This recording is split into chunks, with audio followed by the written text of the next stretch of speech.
Hi everybody, this vehicle is a 2004 Ford Explorer, and today I'm replacing the right front sway bar link.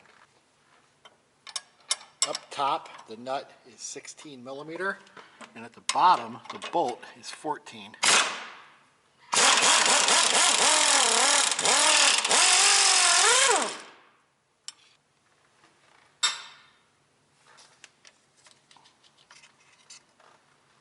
Now here's the bolt. Then I can take this part, there's the top of it, and then lift up on the link and take all the other parts out. So what I'm going to do is just put these back together like that. Let's get this one here. This other bushing, put that there. And you can see these are not really damaged, but they're very hard. They're actually hard as a rock. So they're not doing a whole lot of good in cushioning the sway bar. So I'm going to replace it with a new one. So here's a new sway bar link.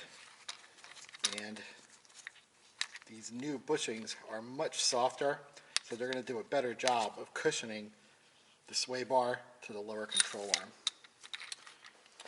So here's the bolt with the bottom bushing, and when I assemble these I like to put a little bit of anti-seize on it because this will really help for if this ever has to come apart in the future.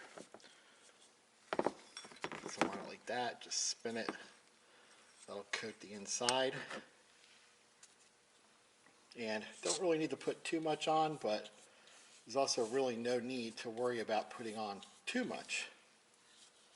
So we'll just put a thin coat, something like that.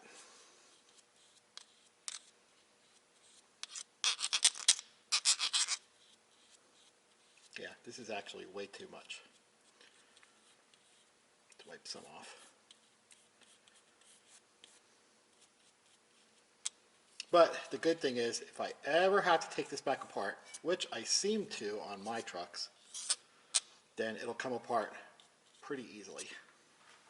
Alright, and let's start the assembly process. So,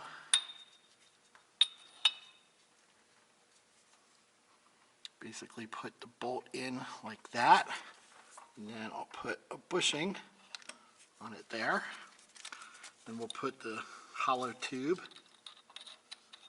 like that. Then I'm going to run the bolt all the way up through the tube. All right, this part's a little bit tricky, but I'm going to put that bushing on there, then get the bolt started at the end.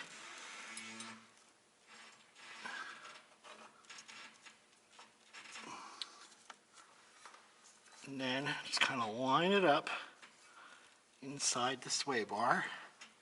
Make sure it's centered. Want it to be centered in the control arm hole and centered in the sway bar hole. Something like that. And then put the top cap or the top nut. Then we'll put the top nut in.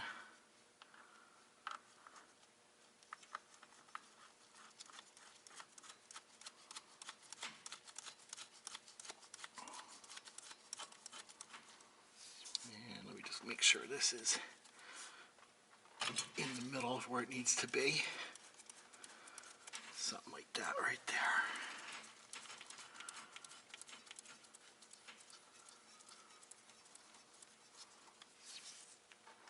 Okay, cool. So I'm not going to tighten it up just yet because I still have to put the sway bar link on the driver's side along with a lower control arm. But this is basically the gist of how you replace a sway bar link in a 2004 Ford Explorer. So pretty cool. Well, if you have any questions or any comments, post them below. And thanks for watching. And if you like my videos, please subscribe.